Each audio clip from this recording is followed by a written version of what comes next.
titles, as mentioned, the leader of the board is the chairman with the chamber, and Don is our executive director. So I think a notice went out that the chamber had elected a new chairman, and Don has been getting inquiries. Don, what happened to you? Yeah. And so started thinking about titles, and the bio that I sent to Mark stated that I started in banking in 1984. That was my first job out of college, and it was with Texas Commerce Bank. The bio I sent started at 1984, and then it came through today, but there was nothing in between.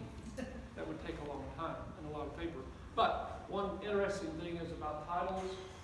Back in 2004, I had been in banking since '84, so that's 20 years, and I decided to leave banking and go into business with one of my customers to purchase and develop car washes. Okay? And so I have 3 daughters, by the way. My oldest daughter was 16. We were in my vehicle together, and I had mentioned to her that I was considering leaving banking and going into the car wash business to buy some car washes. And she didn't say anything. I looked over at her, she was bawling. Tears were just coming out. I said, "Courtney, what's wrong with you?" And she said, "Dad, I just don't think that's a good decision." And this is coming from a 16-year-old. I said, "What do you mean?" She goes, "Dad, I used to tell," and at that time I was the president of Frost Bank in Fort Bend County. She said, "Dad, I used to tell my friends that you were the president of the bank. And now I have to tell them you work at a car wash." And I said, "Courtney," I said, "I'm actually not going to work there. We're going to own them." She said, "Dad, it doesn't matter. It's still a car wash." So I learned from her that titles may be important to some people, but in the chamber, as you know, Randy Stacy was our chairman since beginning. I've been on the board since beginning. Don's been with us since beginning. And anyone that's on the board now can attest to the fact that we are all equal on the board. There's no one that's overbearing, no one that makes the decision on their own. We all vote together. So that's the best thing, in my opinion, about being on the board, is we all become very good friends, and we all share ideas, and we all agree on everything that we do. So I don't anticipate, I know there's not going to be any change in regards to how our board is run. Any decisions that we make will still be made by the same people. So I'm encouraged about that. Randy, just to let you know, and I mentioned this Wednesday at our membership meeting, Randy is just tired. You know, he's been the chairman for 3 years, and some of you probably are aware we've had a lot of extracurricular activities happening in regards to outside influences and issues that we've had to deal with over the last, I would say, at least 8 to 10 months. And Randy and I have spent hours and hours and hours just on that, and that wears on him. Randy's a great guy, and Randy's still on the board, and we'll still be relying on him. So, when Mark asked me to speak, I started thinking of who's in this group. I got the list, I started looking at it, I said, man, I know at least 90% of these people, and they know as much as I know about what's going on in Fulshear. And so I started struggling with, well, what am I going to talk about? Am I going to talk about the city? Am I going to talk about our events? You know, Don's in the chamber. I don't have to talk about the events anymore because that's already been talked about. So what I like to talk about is, if you've ever come to our office, and my office with New First is behind the pharmacy on 1093 as you go in. If you come into my office, you'll see our walls are covered with these pictures. Not these exact ones, but ones just like it. And so I like to talk about Fulshear. I like to talk about where Fulshear has come from, where it has been. And I want to claim that I'm the only one with a 1930 aerial photograph of Fulshear. May or may not be, but I think I am. So I brought this just for you to look at. Just to give you an idea, this is the eco that used to sit at the intersection 359 and 1093, for those of you who are maybe new to the area. This is standing on the railroad tracks basically across the street from Decker's, looking towards the Shell station. There's an aerial photograph. This is a picture, we're trying to figure out who these people are, but that's the Churchill Fulshear Mansion. That sat on the 33 acres as you come in on 1093 on the right-hand side. And this is the mansion that sat up there. This is just another picture of that. In my bio that I sent Mark, I put that I love history. I've actually written a couple articles in the Fulshear magazine about Fulshear's history, and I'm going to give you just a quick glance at that. Most of you know Churchill Fulshear Sr. came here in the 1820s, had a son, Churchill Fulshear Jr., and that's what most of our history is about, is Churchill Fulshear Jr., because that's what's been recorded most about this area. Churchill Fulshear Jr. passed away in the 1890s. In between the 1890s, 1910, downtown Fulshear was built. And downtown Fulshear, if you don't know, there really wasn't a town square, there wasn't a courthouse, and that's what people typically expect when you go, say, to Brenham, places like that. You see these glorious old buildings, which I personally love those things. So when I first started working out here, I went to a couple of people and asked, where are the old buildings? And there are no old buildings. Well, there actually is one old building, which is the section house, or switch house is what some people have called it. And again, I'm not sure what everyone knows, so bear with me, but the two-story blue house that used to sit behind, okay, that's the only building that I'm aware of from the late 1800s that is still in downtown Fulshear. There may be some homes that are that old that I'm not aware of. The only other structure that I'm aware of that possibly came out of Fulshear is the old church, referred to as the Methodist Church, which I believe is the one off of Guyler Road, sitting on some private property. And I took it upon myself to contact the owner of the property to ask, is there any way that we can get that church back into Fulshear? And before I could even finish introducing myself, she said, are you calling about the church? And I said, yes. She goes, it's not moving. I said, okay. But I have pictures of it. My vision, my goal has been to try to recreate, not to recreate as far as building, but to recreate as far as pictures, drawings, to show people what Fulshear used to look like. Because you wouldn't know without pictures, without drawings, because it's not there. And again, I apologize if everyone has already been through a presentation like this, but most of downtown burned around 1909, 1910, burned down. There was a two-story building called Fulshear Plaza on the corner, which some of you may be old enough to remember driving past that, which also, I believe, burned and was eventually torn down. And some of those bricks from that building have been saved, and they are owned by the Fulshear Simonton Heritage Society, which is a group that started last year to try to start saving artifacts and information about the history of the Fulshear area. From the Chamber's perspective and from banking, which that's the one job that I get paid for doing, we're most interested in development.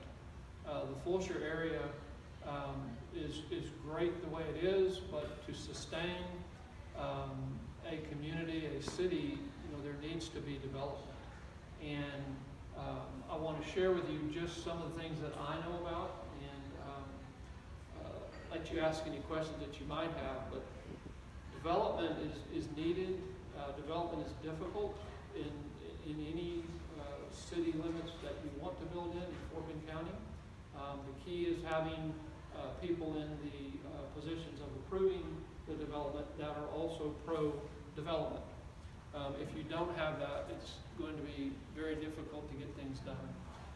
So just to give you an update, and some of you may have been at the meeting Wednesday when Commissioner Myers spoke to us.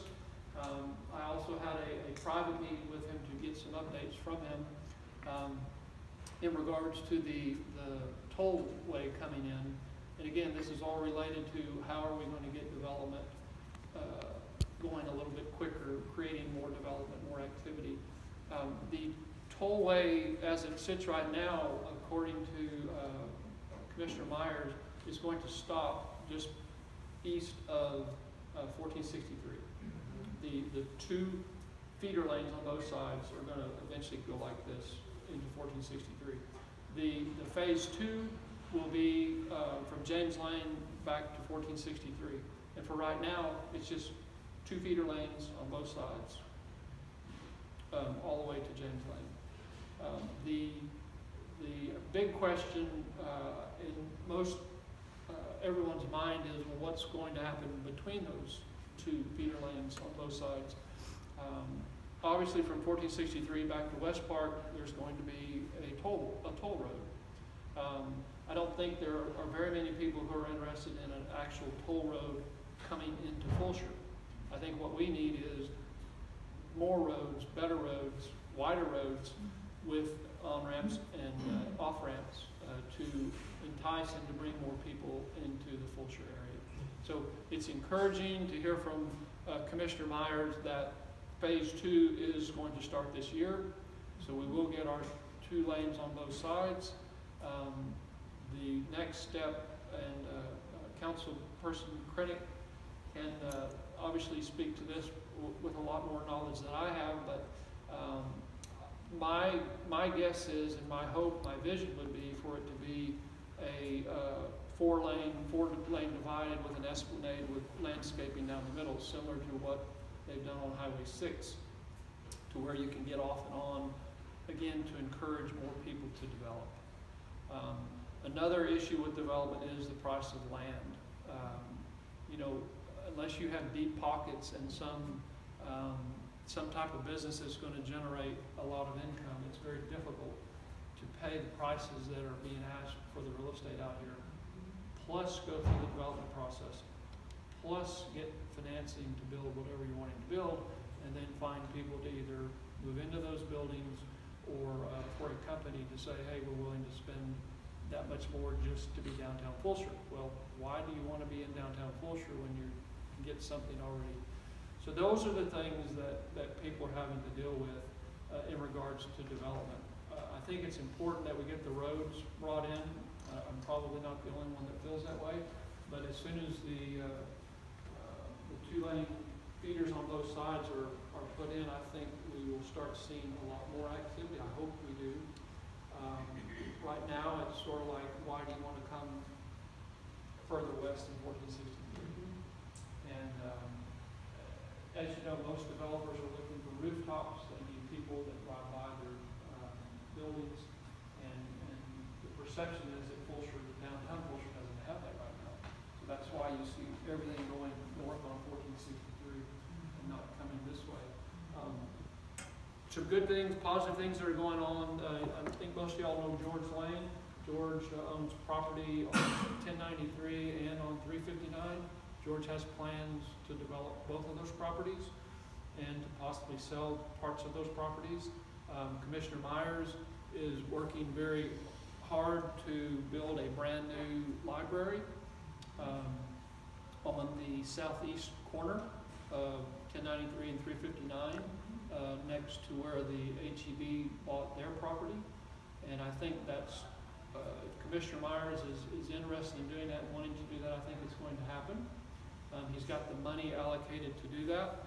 So that would be the start of a great new and fairly large development right smack dab in the middle. I think that would be tremendous for us. Along with that, there could be a performing arts facility, which would be great for our area too. Fulshear Run, if most of y'all have not heard, Fulshear Run is the residential development at Bodart in 1093 that goes south of that area where Doug Konopka has already developed several residential lots and has a builder in there that has built numerous homes already. He has that residential section and then a custom home section. We're involved in the custom home section. There's a custom home already built, so we're encouraged about that. There's a lot of activity over there. But what I'm most encouraged about is up in the front between 1093 and back where the residential is.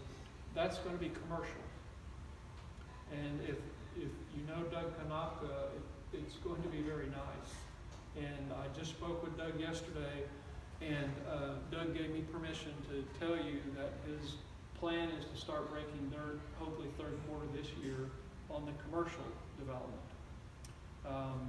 Some of you may have attended some of the city council meetings where Doug brought plans a year or so ago.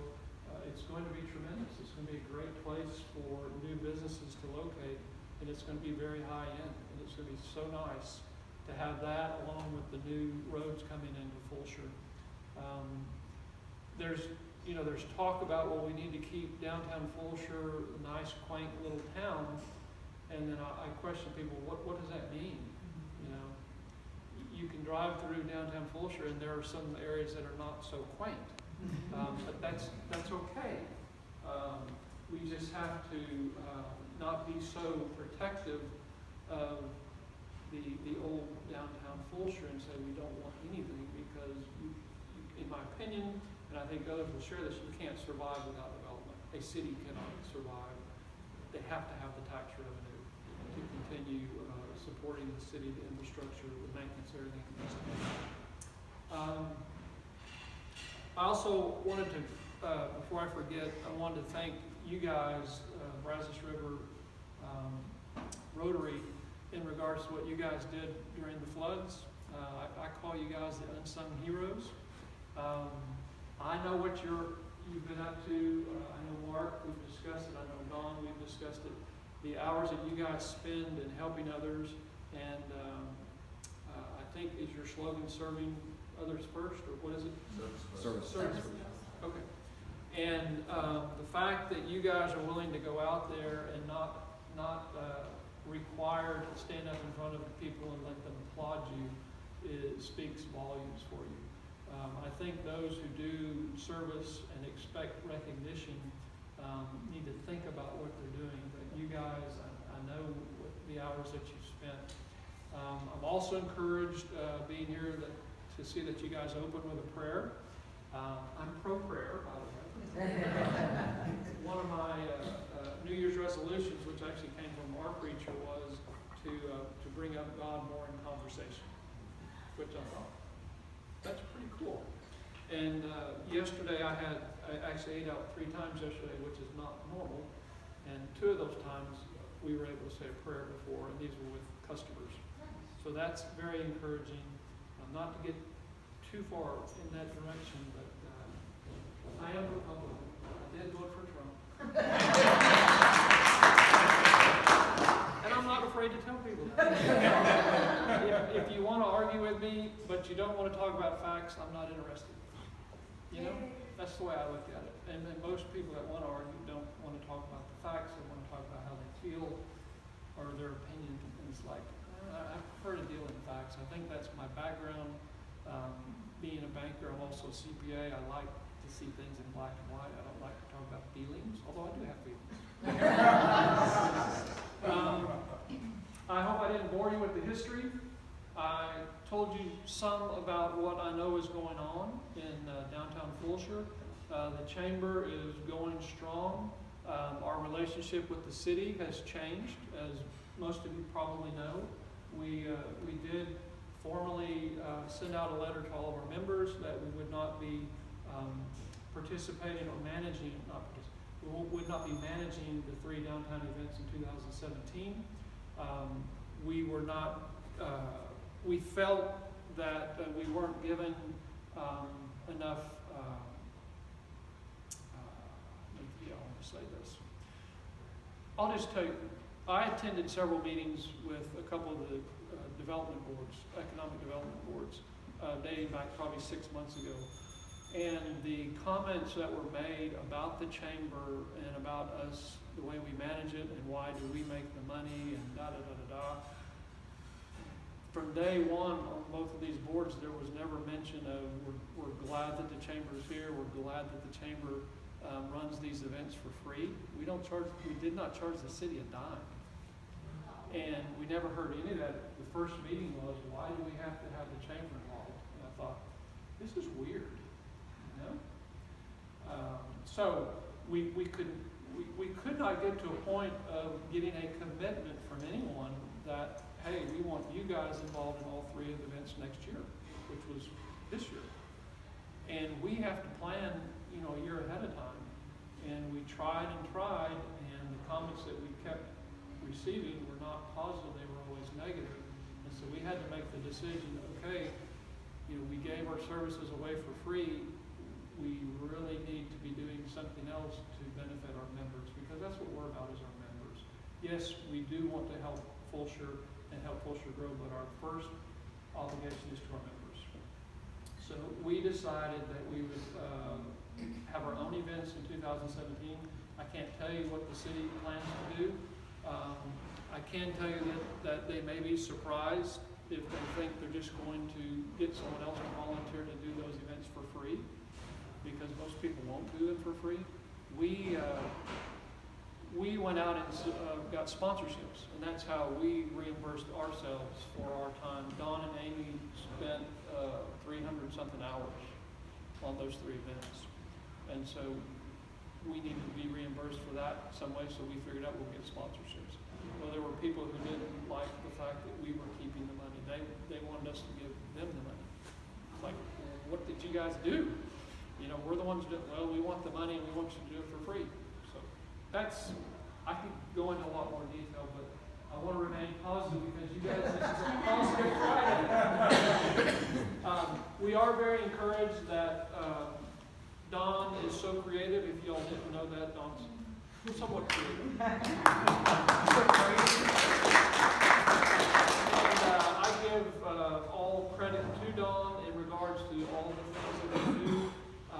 When I see Don come into my office, I take a deep breath. And I tell Jennifer, the lady that I work with, I said, just hold my calls because it'll be a while. But Don will come in and we're going to, I said, okay, Don, let's go back to the beginning. But what happens is we always end up going with Don because they're great ideas. And this Texas Independence Day.